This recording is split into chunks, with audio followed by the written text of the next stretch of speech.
pero les voy a decir ahora la metodología, entre comillas, la metodología para no quedarles mal. Yo llegando me reporto. Bueno. Y ya puede ser, digo, hoy, mañana, no sé, digo, para cualquier materia, ¿no?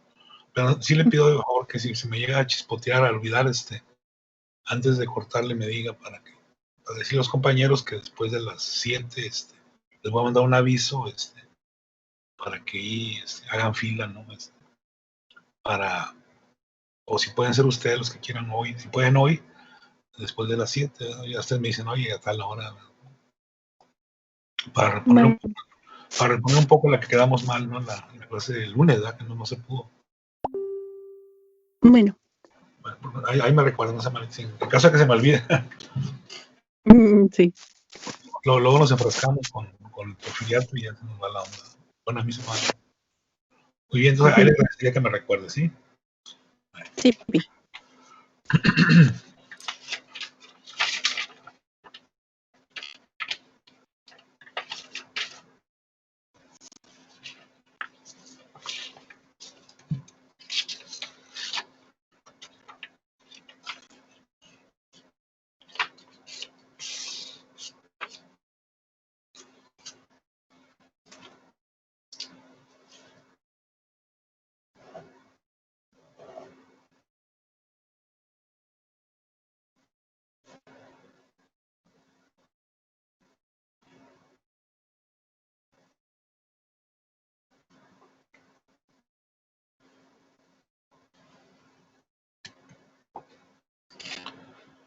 Bien, bienvenidos, bienvenidas, Brenda, Andrea, Ricardo, Carlos, Ruth, Emerson, Ana Paula, María, Carolina.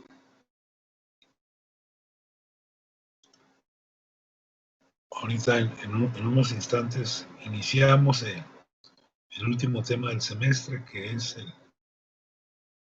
el porfirismo o el porfiriato. Nuevamente bienvenida, Lucero.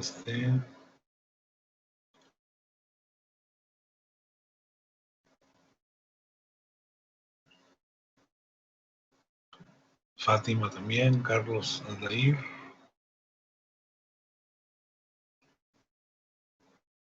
Aida.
Bienvenidas, Dania, Lisette, Claudia, Lorena. Vamos a ir iniciando un poco despacio para que ya está casi la mayoría de los compañeros, compañeras registrados. Suponemos que todos estamos en el mismo canal, en el mismo equipo, así que vamos a comentar así rápido algunos puntos que ya platicamos indirectamente con todos ustedes, directamente por ahí con Arnoldo, Emerson y Elías, que nos hicieron favor por ahí de participar la sesión pasada del 7 de diciembre. Entre otros puntos, para que ustedes vayan tomando en cuenta en su lectura que van a hacer, me supongo todavía, o ya la hicieron. Nos interesa que ya no voy a hablar de las etapas del porfiriato y eso porque ya es material visto, ¿no? Nada más que nos quede claro cuáles fueron los mecanismos políticos, sobre todo políticos, aquí la ideología como que va quedando medio olvidada, ¿no? Los elementos políticos para que se armara pues el aparato porfirista, el aparato político, cómo se las ingenió don Porfirio y sus aliados para que se resolviera el problema que estaba sin resolverse. Acuérdense, desde que México se quiso independizar o desde que el país se quiso convertir en país, ¿no? Es la estabilidad política, la estabilidad social. Eso era por eso yo les decía, don Porfirio tenía que limpiar la casa primero, ¿no? Y eso tenía que haber sido hecho por un militar, que no lo era Juárez, que no lo era Lerdo de Tejada, y dedicada justamente contra los militares. Fíjense qué ambigüedad, ¿no? Qué contradicción, ¿no? Entonces, esto es un punto, la estabilidad. Pero también acuérdense, desde la época de los Borbones se puede plantear en México etapas de modernidad. Yo creo que no viene al caso de decir en qué consiste en los Borbones la modernidad. Pero acá también se habla de modernidad. Entonces, para que se diera la modernidad económica, la modernidad cultural, educativa, pues tenían que sentarse las bases de un país, y aquí va a resolverse en buena parte lo que no se pudo hacer desde 1824, fíjense bien, 1824, y que es el constituirnos en un Estado de Derecho. Esto la lectura lo dice así medio así, yo es más bien de mi cosecha que lo subrayemos. Un Estado que se rija, ya hay una constitución del 57, que es una constitución esencialmente liberal, con todo lo que el liberalismo implica. Yo creo que el liberalismo ya no es ese enfoque romántico que luego le damos a algunos historiadores todavía medio distraídos. Y el otro punto es las leyes básicas. Ya comentó, no sé, un compañero, no recuerdo quién sería, que hablaba de un banco central, la emisión de moneda, la emisión de papel moneda, que aún así hubo problemas ahí con algunos que se produjeron de cobre ahí justamente en la época de Don Meme, ¿no? del compadre de Díaz, allá por los 84, por ahí. Y eso nos habla entonces ya de un Estado de Derecho. Hay códigos, hay leyes. Entonces era difícil, les digo, que un propietario extranjero, que un empresario extranjero quisiera invertir en México, cuando en México no había leyes, no había una garantía de que su dinero iba a ser respetado, de que hubiera códigos de comercio, código civil, código de procedimientos, etc. Entonces, eso es bien importante, ¿no? La configuración ya de un Estado de Derecho con personal especializado, gente que había estudiado en Francia, en Estados Unidos, que sabían de leyes, que sabían de un montón de aspectos que tienen que ver también con el conocimiento técnico, conocimiento científico, que recordemos entonces, aquí es donde encaja esto del positivismo, ¿no? Ya la educación especializada, la educación, si bien todavía privilegiada, ¿no? Pero se crea ya el concepto de preparatoria, el concepto de educación superior, las tecnologías, y sobre todo se va a comenzar a dejar de lado aspectos filosóficos, políticos, por aspectos más prácticos o más. La historia también, acuérdense, adquiere un vuelo. Creo que aquí los historiadores siguen siendo importantes, sin embargo, medio se pierden, porque ahora ya entran los libros colectivos, un poco inspirados en la famosa enciclopedia, y vamos a tener una obra que ya no nos alcanzó el tiempo para comentar, pero sí quiero que ustedes le echen ahí un repaso, pensando en historiografía sobre todo, que es la obra México a través de los siglos, que es propiamente la obra clásica cumbre del porfirismo, donde ahí se ve toda esa idea de grandeza, civilización y de información muy propia del pensamiento positivista de la época, que está, acuérdense, inspirados en buena parte en Augusto Comte, y Augusto Comte a la vez refiere a Darwin. El evolucionismo es uno de los paradigmas de esta época, a pesar de que es anticlerical, obviamente. Y Comte, pues acuérdense, plantea un modelo de evolución social. Darwin la plantea de manera biológica, de manera física, ¿no? La plantea social. Se habla ahí de los, yo sé que todo el mundo ha leído a este señor, la idea de los 3 estados o estadios, y se supone que estábamos en el estadio 3, ¿no? en el del progreso, en el positivo, donde todo se iba a regir por la ciencia.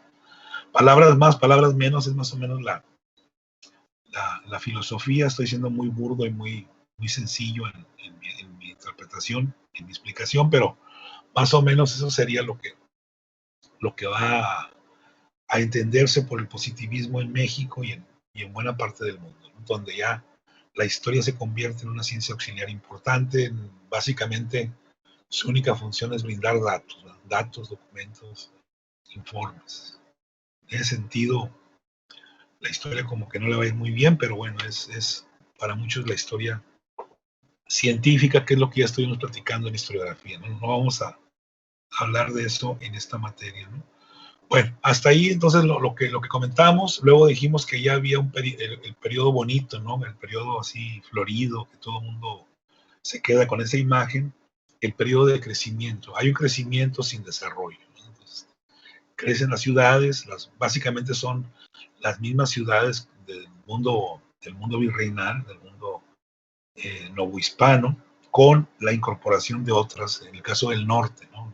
Creo que podemos contarnos con los dedos de las manos, y nos sobran dedos, de cuántas ciudades nuevas surgen, ¿no? Uno podría pensar, el puerto prototípico porfirista ya no va a ser ni Veracruz, ni va a ser Acapulco, va a ser Tampico, ¿verdad? Pero bueno, Tampico, díganme si es una ciudad que surgió en esa época.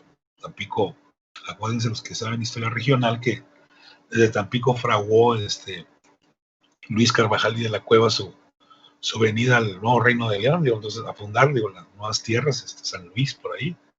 Entonces Tampico es más viejo que Monterrey, pero es un puerto que se va a desarrollar, es el puerto, uno de los puertos porfiristas, San Blas, otros que hay por allá, en el Pacífico también. Entonces, la etapa ya de los años 80, pues es la de la modernidad económica, ¿no? La modernidad ya de la industrialización de algunas ciudades, con todas las contradicciones que eso implicaba, y que eso es de alguna otra manera la imagen que se le queda a la gente cuando dice, pues, que con Porfirio Díaz México fue grande, ¿no? Y fue muy fregón, lo cual no deja de ser cierto, pero bajo ciertas consideraciones, bajo ciertas interpretaciones, ¿no? Que como historiadores debemos de ser muy sólidos y muy concretos. Entonces hoy dijimos que íbamos a darle caput a darle cierre a la lectura de Sandra y Elisa sobre el porfiriato, ¿no? Ya vamos, por ahí vimos algunas diapositivas así muy sencillitas, muy básicas. Me interesó que nos claváramos, que nos quede claras las 3 etapas. Es un poco como a propósito de Comte y la ley de los 3 estadios, ¿no? O estadios. Ya esta sí creo que la platicamos. No se les olvide el punto 3, es importantísimo, la cuestión de, lo dijimos así, creo que fue con Elías, cuando hablábamos del maiceo, ¿no? Del maicear, dar maíz, ¿no? Repartir prebendas, ¿no? Entonces el tema 3 es bien importante. Los gobernadores no va a ser al final los gobernadores también van a ser golpeados, presionados. Acuérdense que y esto no es metáfora, ni es lenguaje literario, sino que es lenguaje lógico.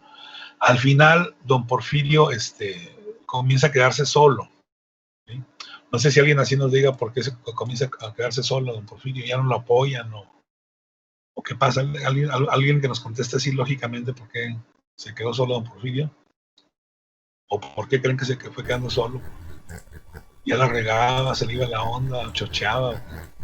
Bueno, pues sin duda con el tiempo también va a envejecer la gente en sí, se vuelve un poco más difícil de aguantar cuando es vieja, pero también podríamos decir que al Síganle, concentrar síganle. quizá tanto el poder sobre sí mismo, pues realmente tiene poco sentido estar cerca, porque pues si nada del poder te va a tocar a ti, ¿de qué sirven?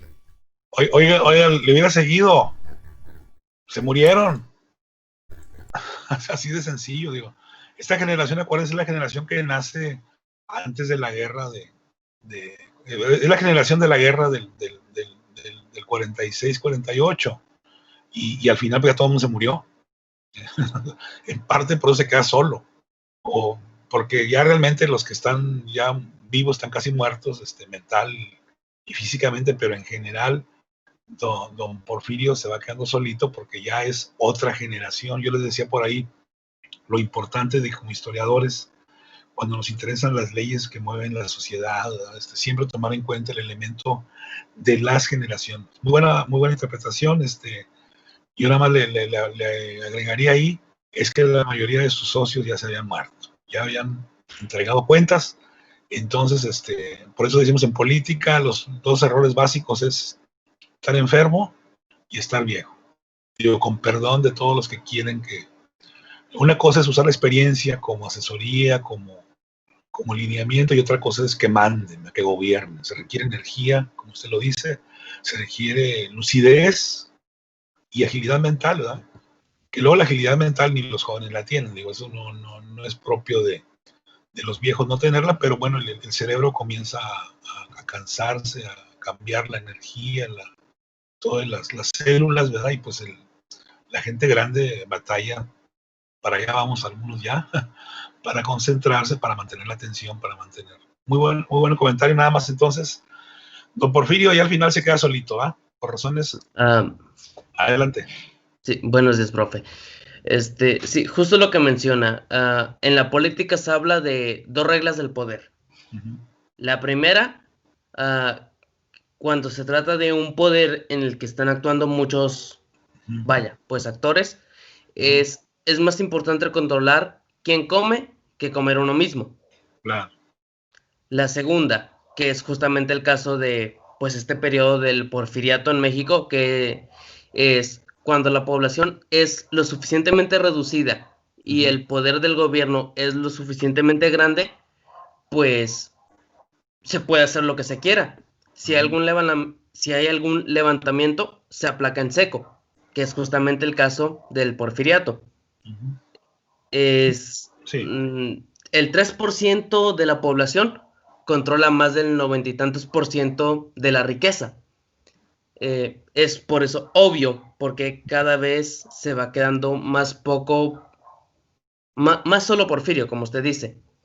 No tiene esa dificultad, no tiene ese problema de controlar quién come y quién no. No tiene ese problema de controlar la industria y los porcentajes. No, simplemente la población, bueno, esto es justamente uno de los problemas, bueno, de las problemáticas que vamos a abordar. Bueno, creo que no es mi caso, pero bueno, es justamente la problemática que se va a hacer en la comparación de México prerevolucionario con Rusia, a los dos al tratarse de un país rural y con poca población. La cosa es que Porfirio Díaz no tiene que preocuparse hasta ahora de un levantamiento nacional, pues las tiendas de raya los mantienen todos pues ahora sí que a raya. No tienen ningún problema con eso. Si hay algún levantamiento, problema, rebelión, la para en seco, hasta ahora. Hasta donde le alcanzó, ¿ah? Hasta donde alcanzó, exactamente. Sí. Entonces, él controla, ya ni siquiera se tiene que ya ni siquiera se tiene que preocupar de quién come y quién no. Simplemente, como digo, para en seco los problemas. Es por eso que, y por tanto tiempo que mantiene el poder, que poco a poco esa población afortunada se va reduciendo, como usted dice. No, y porque acuérdense que él contaba con un elemento que no contaron los demás gobernantes y que tiene que ver con la geopolítica. Les dije, no sé qué tan claro fui la clase pasada, y que es ya el crecimiento del mercado financiero, ¿no? Que ese no existía en la época de Juárez, ni mucho menos en la época de Iturbide, ¿no? O de otros. Y es cuando ya hay capitales en el mundo, ¿no? Ya es una globalización, creo que más de veras que la que nos han vendido el día de hoy. Y entonces él tiene recursos, ¿verdad? Para que crezcan las industrias, algunas empresas, para modernizar económicamente el país. Y eso hace entonces que fíjese que muy interesante lo que usted dijo, que se nivelen otros dos aspectos que eran el declive fíjese desde cuándo, desde 1808, y que es la producción y la población. Este binomio población-producción va a comenzar a nivelarse más o menos en esta época, y luego con la Revolución Mexicana va a tener otra caída, ¿verdad? Entonces, muy importante eso. Vamos a dejar de lado, Miguel, lo comentábamos en la clase pasada, creo que cuando hablaba por ahí, Arnoldo, esto de que la gente estaba muriendo de hambre, ¿verdad? Y cosas por el estilo que nos han, que eso me lo inventó por ahí el gobierno hecho poder, pues para legitimar. Acuérdense que el gobierno que estuvo en el poder más de medio siglo se legitimó con la Revolución Mexicana, se la apropió, ¿no? El evento histórico, incluso se llamó así. Sus siglas tenían que ver con la revolución, y pues la idea era pintarnos un panorama lo más oscuro posible de estos 30 años, lo cual algunas cosas son ciertas, pero otras son exageraciones. O sea, hay un crecimiento económico y algunos rasgos por ahí importantes de desarrollo social, vamos a llamarlo así, sobre todo en algunas ciudades como Monterrey, como Torreón, Gómez Palacio, Aguascalientes, y claro, y las ciudades tradicionales, mezclado con esto que usted dice, con salarios de hambre, con condiciones muy hasta infrahumanas, pero bueno, no era una sociedad de miserables, ¿verdad? Como luego los literatos también ahí en México van, un montón de cosas que nos han retratado, que insisto, sí son ciertas, pero no se puede generalizar. O sea, no todo el mundo vivía como las haciendas enequeras, o no sé, como los que producían caucho, y los famosos colgados, la rebelión de los colgados, y un montón de leyendas negras, ¿verdad?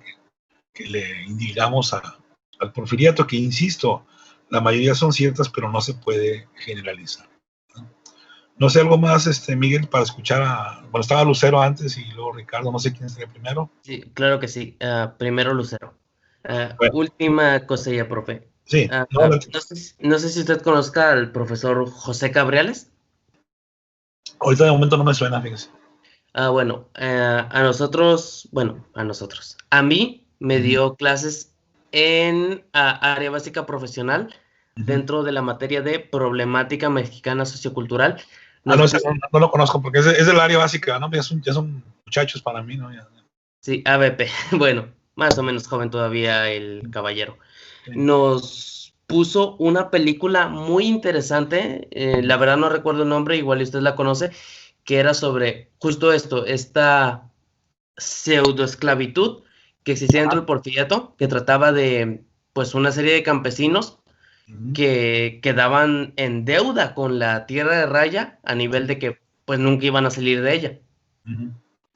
Sí, hubo casos donde había esclavitud, digo, ni siquiera, esto teóricamente es servidumbre, ¿no? Un poco como resabios feudales, pero no en el caso de porfiriato hubo hasta esclavos, y el mismo gobierno tenía sus ya al final, sobre todo en el tercer periodo, cárceles donde los presos eran usados como esclavos o trabajadores, nada más les pagaban nada más les daban la comida, ¿no? Y trabajaban la tierra, trabajaban el caucho, había 3 o 4 prisiones muy claras donde el preso, que por lo general eran presos políticos, no iban a purgar las penas, iban a trabajar, ¿verdad? Entonces, digo, hay casos así totalmente infrahumanos, ¿no? Pero no creo que sea la generalidad, si no el país no hubiera crecido. Digo, si todo el mundo está trabajando como esclavo, díganme quién le compra a la cervecería, quién le compra no sé, a los alimentos, quién consume el mercado. Así de fácil. Digo, no es que esté defendiendo a don ¿verdad? Pero es pura lógica. Luego los historiadores, insisto, nos metemos en cosas que no tendríamos por qué involucrarnos, como señala usted, Miguel Ángel, con un curso que tiene que ver con literatura, con cine. Bueno, está bien, ¿verdad? Ellos hacen su luchita y pues qué bueno que sean lo más objetivo posible, ¿no? No sé si hay algún comentario, Miguel, más.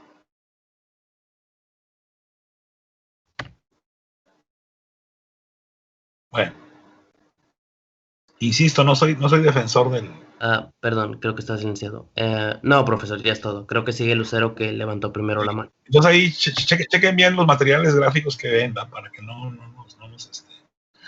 Acuérdense que después de la entrevista a Díaz Krillman hay un montón de periodistas gringos, mexicanos también, que van a empezar a tapizar el camino de visiones negras de este señor, que insisto, se las merece, ¿verdad? Pero ya la idea era echarle tierras, desprestigiar lo más posible para legitimar una intervención norteamericana de manera directa o indirecta, como lo fue en la revolución, de manera indirecta a través de Wilson y un montón de embajadores por ahí que van a hacer un trabajo, la verdad, oprobioso desde el punto de vista diplomático.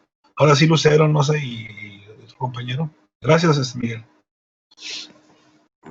¿Sí me escucho? Sí, adelante. Bueno, sí, yo creo que cuando ya lo derrocó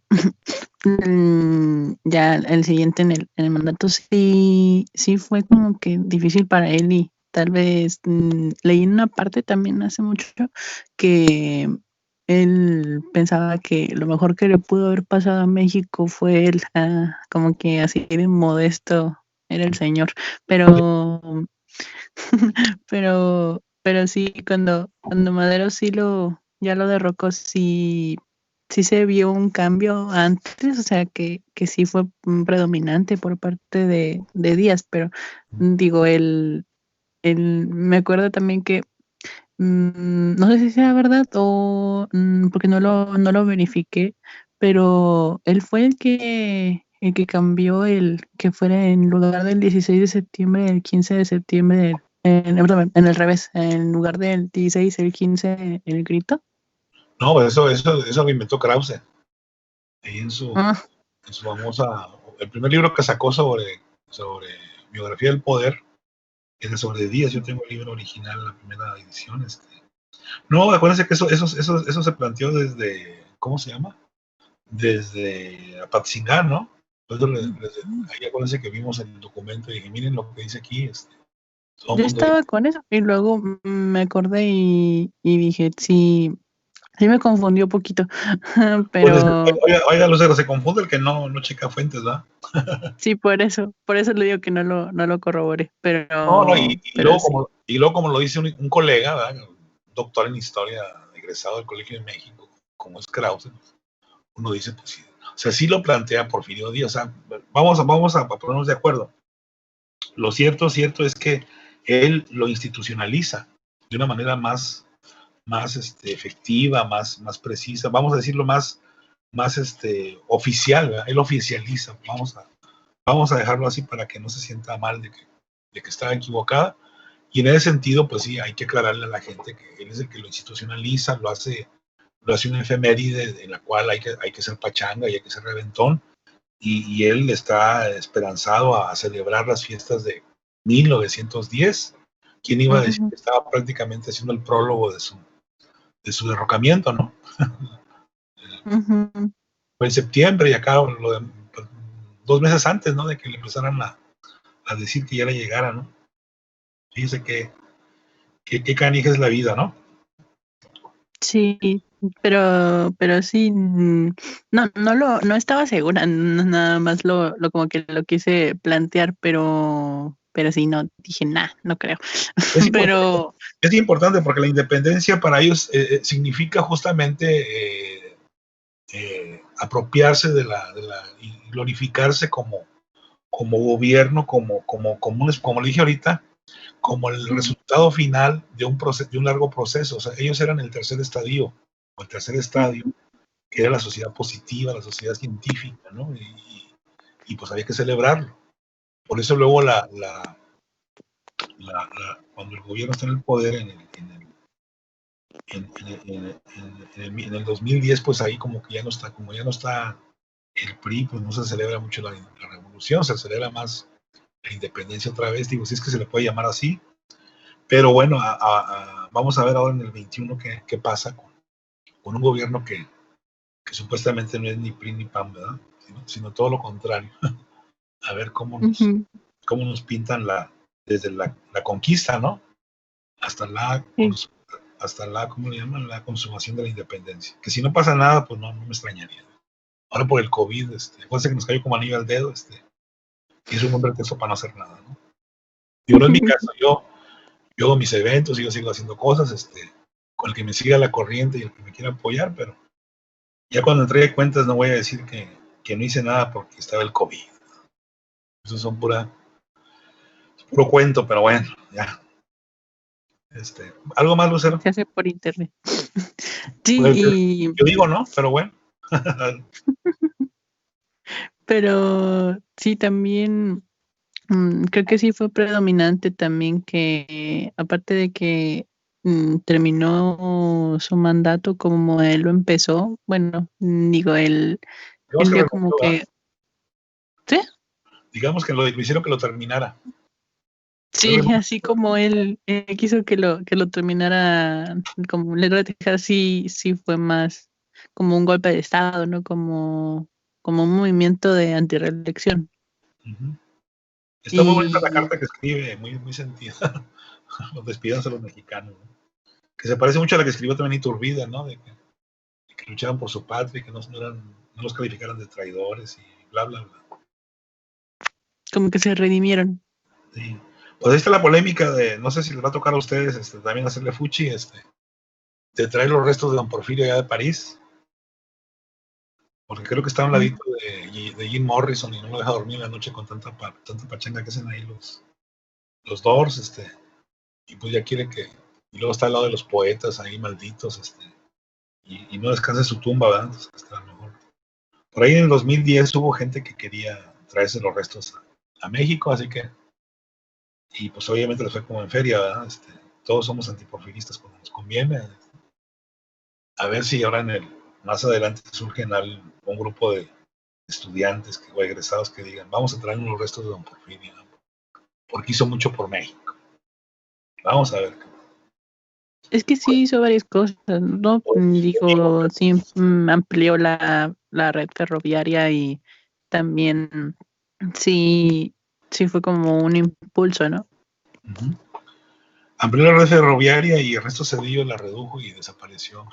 Y curiosamente se fue a formar parte de la burocracia de los ferrocarriles norteamericanos, ¿no? Qué curioso, ¿no? La coincidencia. No, pero ahí lo dejamos de tarea para cuando estén más grandes, ¿verdad? A ver ustedes qué sugieren. O que se queden allá de por vida, total, allá. Aunque no lo dejen dormir los borloteros ahí, poetas y músicos, que los tienen de vecinos, ¿no? Sí, y se acuerda que le había comentado hace tiempo que mi abuelito era parte de como de una organización que se hablaba mucho de eso, del nombre, ¿se acuerda? Sí, Vaya, para no sí. para no decirlo así como que abiertamente, pero sí, hasta ellos también eran como que muy como que cerrados en ese aspecto y más contra él. Sí como que lo ha visto que no es tan amplio como que la charla sobre cómo fue un gobierno de él en ese aspecto. Tiene muchos seguidores, pero también muchos detractores. El que tiene más a favor, pues es Juárez, ¿no? Juárez sí, Juárez en cada ciudad tiene más de 100 seguidores, ¿verdad? Y que se nota en las masonerías, ¿no? El símbolo de la masonería no es ni el padre Mier ni otro, sino Juárez, ¿no? Es el símbolo. También sí, él hablaba mucho de eso. También don Porfirio era masoncito, masonzote, no sé, pero no, el que se quedó con el ícono pues fue Benito. Todos los revolucionarios fueron masones también, pero el que se queda con la efigie, ¿no? Es con la insignia es Juárez. Muy bien, vamos a retomar más el tema, Lucero, no sé si hay algo más, si no, para ver, por ahí estaba, no sé si Elías estaba por ahí pendiente. Sí, perdón por divagar. Bueno, entonces estaba, bueno, ¿sería todo, Lucero? Sí. Bueno, gracias, tenemos a, por ahí. Iba yo. Sí, adelante. También algo que hacía falta mencionar que, no me acuerdo si Arnoldo o Miguel lo mencionaron, que si bien hubo avances a nivel de población, a nivel de economía, no es como que la población común lo viese. Quiero llegar a un punto. Pues en la actualidad, si algo mueve el presidente, los medios lo informan y nos llega muy directamente, o sea, pues, se puede entender. Pero más allá de las clases altas o de las clases con dinero, pues para una persona normal, por ejemplo, que podría vivir en el norte, iba a ser muy difícil percatarse de que, es que el presidente hizo esto y esa acción, pues, nos benefició en tal manera. Eso también es importante. Por eso, esto iba a lo que, ¿por qué Porfirio Díaz se queda sin apoyo? Y va de la mano también con los periódicos, porque pues la publicidad que se empieza a hacer en contra de Díaz empieza a golpear cada vez más, e incluso el hecho de que él censure los periódicos que van en contra de él, también le da la razón a los opositores, como que miren, él no acepta que lo critique y si lo criticas te censura. Claro. Sí, la libertad de prensa es otro punto que ese sí es generalizado, ¿no? No solamente él, chequen por ahí la historia política de Bernardo Reyes y él manda a reprimir gente y manda a golpear, incluso a un periodista lo mete a la cárcel, de los famosos que nos legaron una colección de fotografías, creo que la más importante, Lagrange, como le digan. Él estuvo en la cárcel también por haber sacado una nota que le imputaba ahí una injusticia en un rancho, en la propiedad. Y Lagrange pues ya era un personaje importante en la burguesía regiomontana, porque era el que sacaba fotos y era el fotógrafo de cabecera de mucha gente y además oficial. Su banco de fotos quedó en el TEC de Monterrey, la colección famosa Sandoval Lagrange, o Lagrange, como le quieran llamar. Entonces hay represiones, es cuando surgen las guardias blancas, los grupos paramilitares, vamos a llamarlo así, y que tiene que ver con esa represión, ¿no? Y luego la famosa frase de mátalos en caliente, ¿no? Entonces sí hay también una guerra de la ¿cómo se llama? De la prensa, sobre todo la prensa internacional, ya a finales del periodo, cuando el señor les resulta incómodo, ¿no? Les resulta ya no es lo que ellos esperan ni lo que ellos quieren, ¿no? Ya quieren, lo que exige sobre todo los grupos del poder es la renovación del poder político, ¿no? Entonces, más o menos que es lo que luego va a entender por ahí nuestro presidente paisano también, Salinas de Gortari, cuando él decide, bueno, ahora las gobernaturas vamos a permitir que la oposición las gobierne para que demostremos a la humanidad, por el Tratado de Libre Comercio, de que ya somos democráticos, ya somos civilizados, ¿no? Y es cuando vemos que Baja California, otros estados Guanajuato, ¿no? Comienzan a ser gobernados por la oposición. Yo no digo que no hayan ganado las elecciones, no estoy diciendo eso, pero coincide con esta idea de vender un México nuevo, un México democrático, que es lo que se está cuestionando entonces en este periodo, ya más o menos por allá por 1904, 1905, no en el arranque, ¿verdad? No es precisamente la época crítica de la represión y que desde un principio sí el control de la prensa pues sí va a estar presente en Porfirio, que además él era muy, muy enemigo de la gente culta y de la gente que él, a pesar de que estudió leyes, no era un buen orador, le daba miedo hablar en público y hasta se la pasaba chillando cuando no le salía bien el discurso y pues la gente se reía de él. Imagínense rodeado de grandes oradores, de grandes pensadores. Él le tenía mucha mucho coraje por ahí a los periodistas y a la gente así que se llamaba culta, ¿no? Él prefería rodearse de otro tipo de artistas y de gente famosa. Sí, lo de Elías, el intento por oficializar el grito, pues sí fue de Maximiliano, pero pues no, cuánto duró el pobre, ¿no? Y no creo que los eventos nomás los hizo él por ahí un par de años, pero realmente el sistemático, pues fue el de Porfirio Díaz, ¿no? Acuérdense que Maximiliano incluso fue el que inventó la imagen de Hidalgo, entonces, y por ahí un médico que lo acompañaba dijeron que ese se parecía mucho a él, y pues él comenzó a hacer la iconografía de Hidalgo, hasta que aparecieron por ahí las hijas, una de las hijas del cura, y dijo que pues no, que ningún señor se parecía a su papá. Acuérdense que la única foto que tenemos de él, la estatuilla que por ahí que aparece en algunas fotografías, no tuvimos una foto fidedigna un retrato del cura de Dolores, ¿no? Pero sí es Maximiliano, pero pues todo lo que hizo Maximiliano, lo único que nos quedó fue el paseo de la Reforma, ¿no? Eso sí es digno porque tenía que ir de palacio en palacio, ¿no? De Chapultepec al Zócalo, y por eso la hizo tan bonita esa. Bueno, él fue el que empezó el diseño del paseo de la Reforma. Muy bien. Bueno, entonces hasta ahí nos faltan más temas. Vamos a ver qué apuntamos por ahí. Tenemos entonces en este periodo, es el periodo de crecimiento, pero ese crecimiento tendría que darse con un centralismo, con un autoritarismo y un personalismo. Es la centralización del poder, ¿no? Aquí está lo de las Fuerzas Armadas, no se les olvide, se reducen y surgen grupos o cuerpos paramilitares, ya lo comentó ahorita Ricardo, ¿no? Un poco va a haber un crecimiento desigual. Acuérdense, esto es básico, esto nadie contó con este elemento, la inversión extranjera, que en el caso de Juárez comenzó por ahí a llegar capital británico ligado a la minería, pero fue ante la todavía guerra civil, invasiones por ahí, pues se detuvo la inversión. Que nos quede claro que Porfirio Díaz, él deseaba que la inversión fuera sobre todo inglesa y francesa, alemana, pero al final se dieron estas tres, pero la que imperó fue la norteamericana, cosa que él sabía que a la larga iba a ser contradictorio, o se iba a pagar caro, lo cual así resultó. Tenemos procesos industriales en algunas regiones. El caso más sui generis, acuérdense, es Monterrey.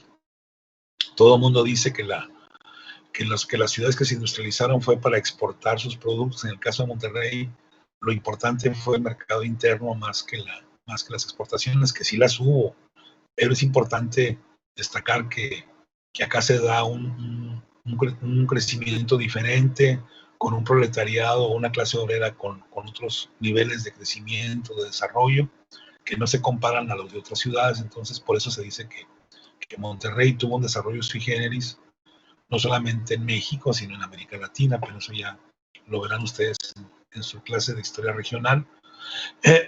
Lo de esto ya lo comenté, o sea, no se puede hacer negocios en un país bananero donde la ley que impera es la de Papadoc, Baby Doc, sino tiene que haber un Estado de Derecho. Entonces ya eso no lo vamos a comentar, eso tampoco lo vamos a comentar ya, la modernización financiera.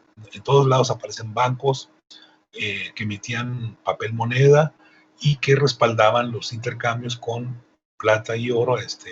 No necesariamente tenían que ser bancos del Estado. En el caso nuestro acá, el Banco de Londres y México, acá tuvimos el Banco Mercantil, todavía está el edificio muy bonito, neoclásico, así, ¿no? Ahí en la esquina de Morelos y Zaragoza, que nos habla pues de este crecimiento. Las comunicaciones, acuérdense que es el ícono, ¿no? El ferrocarril, el ícono del porfirismo, con todo lo que implica con el telégrafo y posteriormente el teléfono, ¿no? La promoción del país es muy importante. Aquí es donde como historiadores, aprovecho para lo de historiografía, lo que vamos a ver en esta época, más que libros de historia, son sobre todo una especie de atlas, de revistas, que hablan de lo bonito, de lo folclórico, de lo padre de los pueblos. Monterrey por ahí tiene 2 publicaciones donde se sacan fotos de la sierra, de las cascadas, de las caídas de agua, de los ríos, de las industrias así bonitas, ¿no? Las fundiciones, y todo eso se exporta para dar la idea de que somos un país, en primer lugar, civilizado, desarrollado, y además muy atractivo para la inversión extranjera. Hagan de cuenta que el mensaje oculto es: visítenos y vengan a invertir, ¿verdad? Todavía hay políticas de colonización, hay partes del norte del país que están solas, ¿no? Es cuando llegan por ahí muchos grupos migrantes. Quizás el más connotado por ahí que se va a reproducir es el de los menonitas, acá en el noroeste de México, ¿no? En este periodo es cuando entonces emerge esta élite de científicos, no antes, ¿verdad? Que son básicamente, si no el cerebro, por lo menos el engranaje más importante de la maquinaria política, que va a ¿cómo se llama?, a apoyar y a darle línea a don Porfirio, y justamente de ahí van a salir de ahí mismo va a salir su oposición, Limantur. Bueno, esa fue aquí toda déjenme ver si me recuerdo, pero acá no. ¿Sí se está viendo? Ahora, Limantur, no sé, ya tengo dudas si es este o es este. Yo creo que es ¿no? Aquí el más visible pues es Justo Sierra, ¿no? Que es este señor que está aquí. Que era el que le jalaba las orejas, era el que le jalaba las orejas a Porfirio Díaz cuando se daba cocos, era prácticamente su padre espiritual, y lo respetaba mucho, y era el único que levantaba la voz. Los demás no lo veían como un tlatoani, ¿verdad? Pero Justo Sierra sí le daba sus apes ahí para cuando no hacía lo correcto, ¿no? Era prácticamente uno de sus padres intelectuales, ¿no? Entonces ahí van a surgir todo este grupo. No son muchos, el Corral, que es el pariente acá de un gobernador, son todos los que van a Krill, que también luego van a disputarle el poder a Porfirio Díaz, sobre todo Limantur, y no está aquí Reyes, porque Reyes no era otra corriente, ¿no? Aquí está lo del creciente nacionalismo, a pesar de que hay mucha inversión extranjera. Luego la crítica nos dice que vendió el país. Eso es falso. Había un creciente nacionalismo, y su principal meta era disminuir la presencia de Estados Unidos en México, y pues pobrecito, ¿no? Resultó todo lo contrario. Esto me sirve para aclarar algo que no he dicho y que ya platicamos de los ferrocarriles. A propósito de esto, el sueño de Porfirio Díaz, que era el sueño de los gringos, cuando las 13 colonias, era conectar el Pacífico con el Atlántico. Los norteamericanos sí lo lograron después de exterminar a la mayoría de los grupos indígenas, acabar con los bisontes, con los búfalos, y apropiarse territorio, comprar territorio a Francia, España, y a nosotros no lo remuneró, ¿verdad? No nos lo compró, como dijo la doctora Zoraida, y conectó el Pacífico el Atlántico con el Pacífico. Esto no aplicó para el caso de Porfirio Díaz. Si acaso en el istmo de Tehuantepec por ahí hubo una vía chiquita y que conectó, pero en general los ferrocarriles conectaron el centro con el norte. Chequen el mapa de los ferrocarriles y de mí se acuerdan, y ahí entonces está una de las lamentaciones o de los traumas de Porfirio Díaz, de no haber conectado el Pacífico o el Golfo de México imagínense haber conectado Tampico o Matamoros con Acapulco o con otro puerto. Eso fue lamentable. No lo había comentado, pero ese era el sueño porfirista, ¿no? De conectar, y al revés, fue conectar el centro del país con el norte. Imagínense, se conectó con Matamoros, con Laredo, con Piedras Negras y con Ciudad Juárez. Esos eran los principales ferrocarriles que iban para allá, pasando por justamente Aguascalientes, San Luis y la ciudad de Monterrey. Eso más o menos era, y me estaba faltando Torreón, ¿no? Torreón y toda la parte mineral acá de Coahuila. Ese era, así a grosso modo, los ferrocarriles. No era para que la gente se transportara, ni para que transportar a los campesinos, ¿verdad? Sino era para la exportación de materias primas y de manufacturas y conectar las principales ciudades del país. Entonces, se me había olvidado comentar eso anoten lo que les quede claro, el sueño porfirista frustrado de los ferrocarriles. La oposición, ya comentaron por ahí, Miguel, Lucero, José Ricardo, algo de la oposición. En los mismos liberales viene otra vez la crítica, ¿sí? Ya lo vamos a ver por ahí a los Flores Magón y a un montón de personajes que ya comienzan a cuestionar. Hay levantamientos agrarios, opresión a grupos indígenas y conflictos obrero-patronales. Acuérdense que acá desde bien iniciado el porfirismo hay huelgas en los ferrocarriles del Golfo, hay un movimiento por los salarios que pagaban a los gringos y que pagaban a los mexicanos, ¿verdad? Que no eran los mismos y hacían lo mismo, pero no recibían el mismo sueldo. Hay por ahí ese tipo de levantamientos, que en Monterrey fuimos muy efectivos.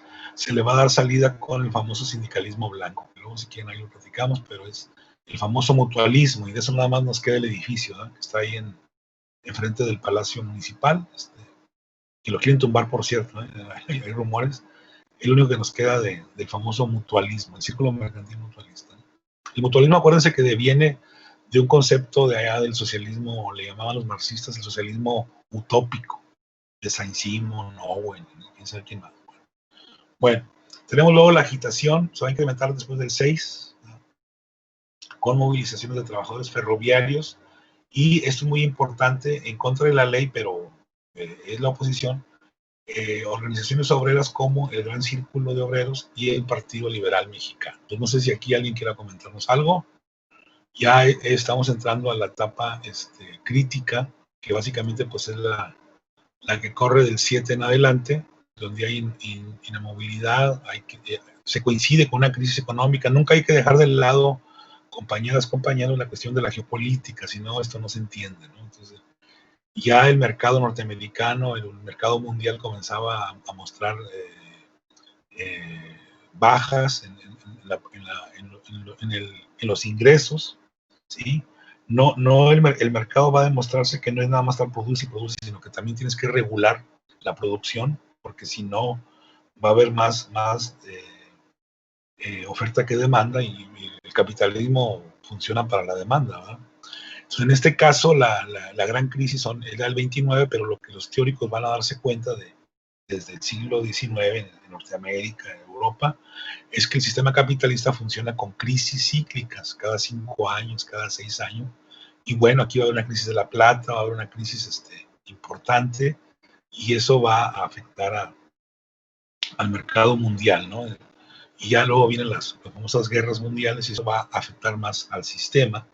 De hecho, alguien diría que las guerras mundiales son producto de estas crisis que entre otras cosas significaba reapropiarse los mercados por parte de Alemania, de los mercados de petróleo, de minas, de un montón de materias primas que hacían falta para seguir creciendo, ¿no? Bueno, ahí está entonces la parte final. No sé si son las 9:37, nos queda por ahí tiempo. El punto 2, si alguien quiere comentar algo, adelante. Ya nos acompañó Miguel Ángel, Lucero, Ricardo, no sé, alguien más que nos quiera ilustrar, comentar.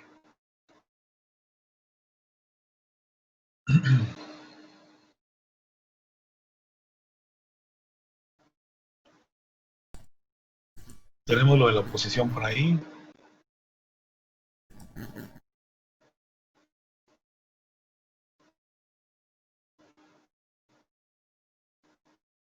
Pues sí, Ricardo, al pobre Krause sí le llueve, pero pues por bronca de él, ¿no? Porque se supone que es un historiador profesional. Adelante, Arnoldo, escuchamos. Aquí también se podría mencionar que, o sea, que van a empezar digamos, el descontento social debido a que básicamente el poder y de inversión va a estar demasiado concentrado en algunos cuantos puntos, y de eso pues ¿sí? La gente prácticamente no se va a quedar con nada. Entonces va a empezar a haber ciertas organizaciones y cierta organización de parte de la población. Va a surgir, por ejemplo, el Círculo de Obreros y el Partido Liberal Mexicano, como forma de intento de contrapeso contra Díaz, aunque no van a ser, digamos, victorias o así inmediatas. De hecho no, o sea, van a ser más bien dejadas de lado, pero van a ser apenas los primeros movimientos que van a intentar oponerse a Díaz, que luego en la revolución van a cobrar más fuerza una vez que finalmente la oposición logre tirarlo. Y bueno, pues va a haber también obviamente represión a esta organización de personas. Van a darse, o sea, algunas protestas que van a ser reprimidas.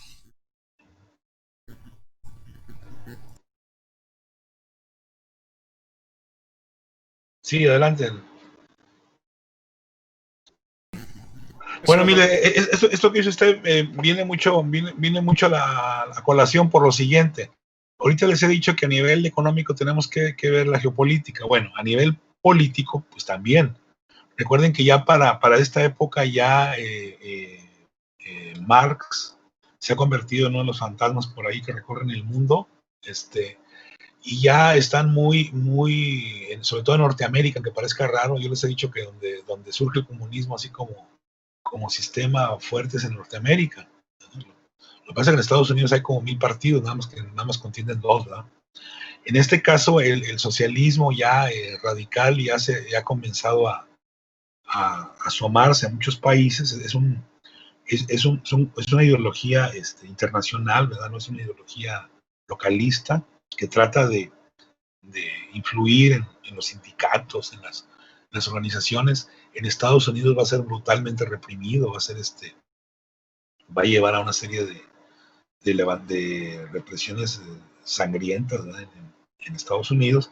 Y acá pues no cantamos malas rancheras, ¿verdad? También llegan esas ideas, se propagan y es cuando comienzan a radicalizarse también ya también habían llegado las ideas del socialismo, el otro que les decía, el mutualista, ¿no? Donde los obreros se organizan no para hacer huelgas, sino para ayudarse entre ellos, dado que no hay seguridad social, dado que lo que hacen es peligroso, se contaminan, pueden perder un brazo, una pierna, ¿no? En la actividad que realizan, y se juntaban para eso, y eso va haciendo que se reúnan y que comiencen a ver que unidos van a tener más resultados que dispersos, ¿no? Entonces, todo eso, qué bueno que lo señala Arnoldo también, no perder de vista la cuestión internacional. Ya es cuando comienza a hablarse del famoso, que esto lo va a llevar a cabo más Lenin, ¿verdad? El famoso internacionalismo proletario, que luego lo va a querer aplicar Trotsky y no le va a gustar mucho a Stalin lo que anda haciendo, y pues lo destierra. Siempre se arrepiente de no haberlo matado en la Unión Soviética, y luego llega a México, a Coyoacán, y pues ustedes conocen la historia, ¿no? Esa es un poco la disputa que se da al interior del socialismo. El Che Guevara, acuérdense que quería llevar el comunismo a África y Asia, de todo el mundo, y pues no, pasó incomprendido en la mayor parte de ellas, empezando por Cuba. Y hago este comentario, Arnoldo y compañeros, porque para que también nos quede claro que es cuando comienzan a aparecer estas ideas radicales sobre la crítica al capitalismo y la alternativa socialista. Ya después se va a comenzar a hablar ya de socialismo, como suele pasar, siempre nos llega un poco tarde la modernidad. Acá va a ser hasta los años 30 cuando todo el mundo va a decir que es socialista, ¿no? Empezando por el presidente de la República de entonces, y creo que ahora hemos vuelto a retoñar ahí con esos conceptos que luego históricamente están muy mal usados y muy mal interpretados, pero bueno, eso ya es por cantar, y eso ya es historia actual, ¿no? Entonces, muy interesante, Arnoldo, eso que dice, porque me lleva a ese comentario. También las ideas de cambios sociales comienzan a permear, comienzan a asomarse, ¿no? Chiquitos si quieren, pero ya. Sobre todo el caso de Puebla, el caso de la Ciudad de México, comienza a haber gente pensante con esa, vamos a decir así, aparece el pensamiento de izquierda, ¿no? Acá en el norte, más conservadores, pero también sustentados, como le puse ahí en la diapositiva, en un liberalismo más puro, en un liberalismo más transparente, más tradicional, y que la figura número uno pues va a ser justamente un hacendado, un hijo de hacendados, que es Francisco I. Madero, y cuya idea lo vamos a ver reflejada en primer lugar en el libro La sucesión presidencial, y luego en el plan de San Luis, que es un poco parecido a lo de Morelos, ¿no? Que primero hacen un texto y luego hacen una ley. Sus famosos sentimientos de la nación. Pero bueno, estoy mezclando dos periodos un poco largos, ¿no? Diferentes en el tiempo. ¿Algo más sobre lo social, compañeros? Compañeros, nos quedan ahí minutos. No hemos hablado del desenlace, como ya dijimos que Adelante, Carlos. Liberato. Sí, buenos días, maestro. Creo que uno de los puntos muy importantes que podemos decir que es como el efecto mariposa para el derrocamiento de Porfirio Díaz, aparte también, ¿verdad?, la visión internacional de que Estados Unidos está muy metido en esto por medio del petróleo, pero algo que pasó muy interesante en este periodo es la famosa entrevista que da Porfirio Díaz a este periodista, que ahorita se me escapa el nombre, norteamericano. Krillman. Sí, Krillman, James Krillman, donde dice que México ya se encuentra preparado para la democracia. Entonces fue como darle con un palo al avispero en un momento ya demasiado crítico, ya en el que ya va de bajada, todavía se pone a dar esta entrevista y dice que México ya se encuentra preparado para la democracia, que él se va a hacer un lado en las próximas elecciones, pero a la hora de la verdad resulta que no se hace. Entonces creo que ya aquí es cuando, aparte de que Madero es hecho preso en San Luis y todo esto, ahora sí ya la sociedad va a decir, este hombre ya tenemos que quitarlo porque resulta que son puras mentiras, va a estar por siempre en el poder mientras lo dejemos. Sí, es justamente ahí se suelta el avispero con la famosa entrevista, que luego se cuestiona si dijo eso, si dijo realmente todo eso que dicen que aparece en el periódico, ¿no? Por ahí anda el recorte en las redes, lo pueden obtener, pero sí, eso fue si fue un juego muy perverso de parte de Porfirio Díaz, ponerse a prometer cosas que no iba a realizar, porque en ese ínter es cuando comienza a volverse más represor, es cuando coincide que manda a Bernardo Reyes allá que estudie armas y allá a Europa, ¿no? ¿Por qué? Porque le hacía sombra. Con Limantour más o menos mantiene también esa postura, y al final va a entregar cuentas chuecas, ¿verdad? Cuentas mochas a los que lo estaban apapachando y que se habían creído esa onda de que ahora sí México ya era un adolescente, ya era un joven, ¿no? Ya había dejado de ser el niño chiquito que le tocó cuidar, que eso es la justificación, fíjense bien, de una manera literaria, ¿no? De legitimar el centralismo. Es que somos centralistas porque México no está preparado para la democracia, ni mucho menos para organizarse. Entonces, eso es lo que se le va a llamar el famoso necesariato. Así como hay grupos, como usted lo dice, Carlos, que ya comienzan a hacerle fuchi, ¿verdad? Hubo grupos que decían, usted sigan el poder porque realmente que nos ha ido muy bien con ustedes, y pues necesitamos que asegurar usted es necesario, ¿no? Ya para entonces acá, y tan necesario, adelante, Carlos. Entonces la prensa creo que juega también un papel muy importante dentro de este periodo, porque pues lo vemos en el periódico Regeneración, que son los críticos más feroces, los Flores Magón, sí, el porfiriato, y que además también sienten en carne propia la represión del gobierno, ¿verdad? Varias veces son encarcelados y se tienen que ir a Estados Unidos para poder seguir publicando el periódico. Y creo que por este medio de la prensa, a pesar de que todavía había mucho alfabetismo en ese momento, fue que la sociedad pudo comprender que ya era el momento del cambio, y pues lo vio en Madero, aunque después no fue lo mejor de todo, ya lo sabemos, pero en Madero vieron como la nueva esperanza. Sí, que además era un cambio democrático, ¿no? Él no quería hacer la revolución, él decía, le proponía ahí las elecciones, ¿no? Habría que ver qué se dijo en esa reunión, creo que fue la única vez que se juntaron, partiendo de la idea de que buena parte de la familia de Madero estaban a favor de que siguiera Díaz, no crean que era la familia muy... Acuérdense que la oposición número uno en la vida viene de la familia, ¿no? Sí, pues de hecho con Madero, pues el primero en oponerse es su padre, don Francisco, y luego don Evaristo, el abuelo. Prácticamente por el lado de la familia Madero estaba sola, pero sí logró conjuntar una gran parte de ciudadanos bajo su ideología. Sobre todo la clase media, ¿no? Y los líderes obreros que comienzan como usted dice, a pulular sobre todo en las principales ciudades. Acá andábamos formando un club de reyistas, ¿verdad?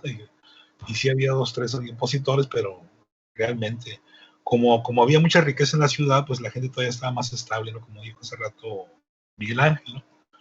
Pero en otras ciudades había más crisis, más necesidad, y es cuando como se dice en historia, ¿no? Surge el caldo de cultivo para el cambio, para la oposición. Luego vendrá Madero, como usted dice, y es justamente cuando entra en crisis ya más seria este modelo liberal de gobierno y de economía, porque si bien con Porfirio Díaz todas las fuerzas en contra no se pusieron de acuerdo, con Madero todo el mundo se puso de acuerdo para acabarlo, ¿verdad? Entonces, increíble cómo quien pregonó la democracia le llovió más fuerte el granizo, ¿no? Y realmente parecería que la revolución comenzó con Madero, no con Porfirio Díaz, pero eso, bueno, eso ya no lo vamos a alcanzar a comentar, pero sí ahí queda la lectura, ¿no? ¿Algo más, Carlos? No, es todo, maestro. Gracias. Muy bien, entonces, el signo de la oposición, como luego lo va a hacer el periódico El Hijo de la Huizot y todo ese tipo de cosas, es regeneración. Los Flores Magón van a impregnar a mucha, les decía, clase media. Luego por ahí en los casos críticos, los ¿cómo se llama? Ay, se me va el nombre. En Puebla, mucha represión, y toda la opresión que se va a dar, sobre todo en clase media y con los líderes obreros, ¿no? Y como dice Carlos, es importante subrayarlo, la presencia ahí oprobiosa, la mano negra, ¿no? La mano pachona ahí de Estados Unidos a través de los embajadores, a través de acá tenemos un cónsul muy activo también en Monterrey, Han, con H-A-N, y es también juega un papel así medio parecido al de sus embajadores, ¿no? Muy bien. ¿Algún otro comentario? Nos queda todavía en algunos minutos para ver, sobre todo el punto número 2 por ahí, ya hablamos de la agitación. No se les olvide el Gran Círculo de Obreros, que es las primeras organizaciones que va a haber de obreros. Luego van a seguir otras ya en la Revolución, con otro tinte, hasta la famosa CTM, ¿no? Que ya más o menos todos conocen su historia. Ya entonces tenemos un gobierno más frágil, más esta sería, para los que nos gusta mucho profetizar en el pasado, ¿verdad?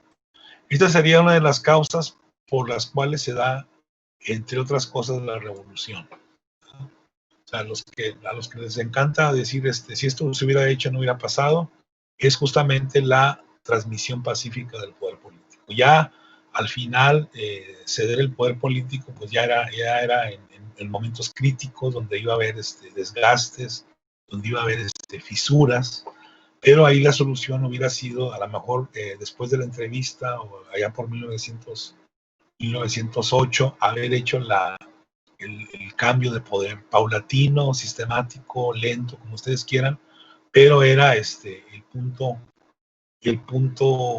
ideal. Entonces, parte de la crisis del sistema se debió, entre otras cosas, a que no hubo una transmisión pacífica. Alguien diría de que Díaz no había elegido bien a quién iba a dejar del poder, porque acuérdense que a los políticos luego les interesa mucho ver quién va a quedar, pues para que no lo quemen o para que no lo sepulten, no sé.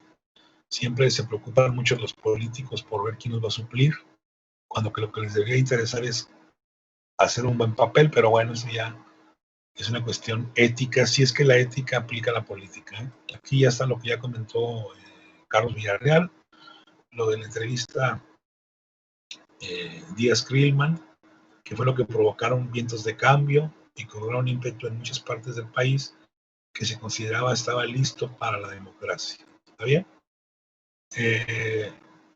También lo de la creación de la figura del vicepresidente debilitó al mandatario y generó descontento entre las élites. Acuérdense que luego vamos a desaparecer de la Constitución este concepto que aparecía, desapareció, luego se integró, y la idea era que siempre los vicepresidentes causan ahí revuelo con que Estados Unidos tenía ese ejemplo ya de siempre el vicepresidente es el opositor número 1, ¿no?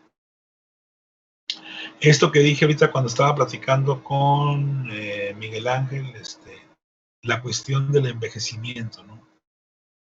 Entonces, eso también no deja de ser vean por ahí las fotografías, miren, esta fotografía que aquí creo que es doña Carmelita, pues no son precisamente puros jovenzuelos, ¿no? Los que están ahí del lado de él. Aquí ya muchos ya se han muerto. Aquí finalmente fue el liberalismo, pues fue la ideología triunfante, pero es un liberalismo racionalista, individualista, que trata de homogenizar la mentalidad, la actitud de las personas, y es el que va a entrar en crisis en este periodo. Vamos a hablar ahora, después de la revolución, de un liberalismo, aunque suena medio raro, un liberalismo social, un liberalismo más amplio, con mayor beneficio para las personas, donde hay mayor participación política. Alguien cree que todo se resuelve con la democracia. Hay gente que piensa que con la democracia las gentes no comen, pero bueno, en este periodo la democracia se supone que era la solución a los principales problemas, y eso lo dice el señor que está aquí, ¿verdad? Luego lo que echa el traste pues son el fraude electoral que va a haber en el 10, y es cuando realmente Madero asciende ya a la esfera política, y era una persona conocida. También se intentó vilipendiar porque era espiritista y por quién sabe qué cosas más, pero bueno, también tuvo su... Chequen por ahí la prensa, y alguien dice que es el presidente más vilipendiado, pero al que más caricaturas le hicieron y más memes, creo que sigue siendo don Francisco y Madero, y eso que estuvo nada más un ratito, un par de años, y le llovió por ahí, justamente porque él patrocina la libertad de prensa, pues la libertad de prensa, pues se tuvo que aguantar parte de las críticas, ¿no? Burlas a su persona, a su figura, a su estatura, y incluso su forma de hablar y de expresarse. Estoy hablando de 1911, no crean que estoy hablando de otro periodo. Bueno, no sé si alguien más quiera comentar algo. Nos quedan por ahí 4 minutos muy buenos. Bueno, en lo que alguien se anima por ahí, le comentaba hace rato con Lucero, el día de hoy, yo creo que como eso de las 7 por ahí, en el equipo de historia, ¿sí? Voy a mandar por ahí un aviso, para quien quiera que platiquemos del PIA, de los avances que tienen. Espérense a ver por ahí la invitación en el equipo de historia de México, bueno, en este canal, como quien dice. Yo les aviso después de las 7 por ahí, para los que quieran platicar, los que quieran, digo, no es una cita para todos, es para los que quieran platicar por ahí ya sobre lo que quedó pendiente en la asesoría frustrada de lunes, que no nos podemos conectar, y para historiografía o para historia, para lo que ustedes gusten, ¿sí? Nada más esperen mi aviso de que ya llegué, ¿verdad? Hoy a las 7, y luego ponemos otra fecha para seguir platicando. Bueno, hasta ahí el comercial. ¿Alguien más que quiera despedirnos por ahí con este tema?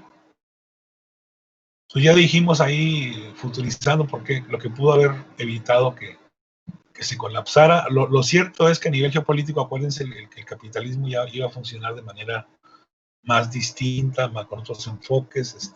Había un desgaste ya de la esfera productiva, y ya tuvo que haber un rejuego de fuerzas que fue a través de la violencia, a través de las 2 guerras mundiales, ¿no? ¿Quién la va a ganar? Pues ya saben quién salió airoso en estas guerras, pues fue Norteamérica. En teoría iba a ser Alemania, ¿no? Pero en la realidad resultó ser Estados Unidos, y creo que hasta ahorita, ¿no? No sé si China y Rusia se pongan a trabajar para que esto cambie, y aguas, porque luego también los mexicanos nos vamos con el cambio y no sabemos ni a lo que le tiramos, ¿no? Da risa, por ejemplo, hace 20 años cuando pensábamos que ponernos a hacer alianzas económicas con los chinos nos iba muy bien, y la verdad, los chinos nada más porque no pueden producir tequila, pero en todo nos superan, O sea, no sabemos ni con quién nos estamos poniendo, y además allá la palabra democracia es medio sofisticada, y ahí el gobierno tiene un poder que no tiene ni en Norteamérica. Entonces, aguas cuando creemos que la salida puede ser esa, ¿no? Rusia, pues ni hablar, ustedes también conocen la historia. Entonces, quién sabe si nos convenga seguir así o de plano vamos al cambio, ¿no? Acuérdense que la sociedad mexicana es muy, muy voluble y muy rara a veces en sus esquemas, ¿no? Se apoya a países que luego con los cuales no tenemos ningún trato, ningún beneficio, pero bueno, son inteligencias que luego uno tiene que sobrellevar y adaptarse, ¿no? Bueno, pero bueno, ya son pláticas muy sueltas y muy salidas de esta clase, pero que la historia pues nos sirve para reflexionar, ¿no? Un poco. No sé, algún último comentario. Ya es el último tema de historia. Yo sé que ya les estaba gustando, ¿verdad? Pero ya es el último. Bueno, si no hay más, entonces agradecemos a Miguel Ángel, a Lucero, a José Ricardo, a Arnoldo, a Carlos Villarreal su participación, y ya saben las fechas de exámenes, ya pasamos por ahí la lista de lecturas, chequen la carpeta de la materia, ahí les dijimos las lecturas que vamos a ver. Creo que son básicamente dos textos por ahí. La esencia de lo más importante está en el ¿cómo se llama? En el libro de Historia General de México, la Nueva Historia General de México. De ahí están, creo que el 80% de las lecturas. Yo recomiendo como repaso los videos que les encargué de las dos doctoras, de Guadalupe y de Josefina, porque ellas hablan no solamente del tema que anuncian, sino que se van para atrás, se van para adelante, y eso nos da un panorama global de lo que es el siglo XIX y finales del XVIII. Y bueno, por ahí no sé si tengan apuntes que han hecho, y con eso creo que es suficiente para alcanzar una buena nota, un buen promedio. El PIA, entonces queda medio pendiente de que lo platiquemos. Entonces, hoy estén pendientes después de las 7 o a partir de las 7. Anuncio por ahí que ya estoy en Teams, en el equipo de historia moderna, aunque sea para tratar temas de historiografía, ¿no? Eso es lo de menos. Bueno, si pueden, si no pueden, no se preocupen. Yo como quiera voy a estar trabajando aquí en la pantalla, así que no crean que voy a estar sin hacer nada, ¿no? Bueno, entonces, si no hay más, nos despedimos. Y ya esta sería la última lectura para el parcial. También por ahí luego les entrego comentarios de la tarea, porque por ahí hay un par de tareas que no sé si leyeron si vieron el video. Si no lo vieron, veanlo otra vez, porque la tarea, acuérdense, era sobre el video, no sobre buscar información sobre el tema de la guerra con Estados Unidos. No sé, es un par de personas por ahí. Luego les digo quiénes son, digo en lo particular, para que traten de no perder esos puntos y vean les sigo de repaso, ¿no? Yo creo que si todo el mundo vuelve a ver los videos de la doctora Zoraida, no nos cae mal, y hacemos un repaso del 19, ¿no? Podemos estar haciendo otras cosas y escuchándonos con audífonos, no sé, el video, no hay necesidad de estarlo viendo, ¿no? Con que lo escuchemos es más que suficiente, así que les encargo por ahí a los que mandaron esa tarea medio cambiada, ¿no? Bueno, para que vean que sí los he estado leyendo, no creen que me he pasado desapercibido, también para pasarles sus notas sobre las tareas que hemos hecho, que fueron básicamente 3, si mal no recuerdo.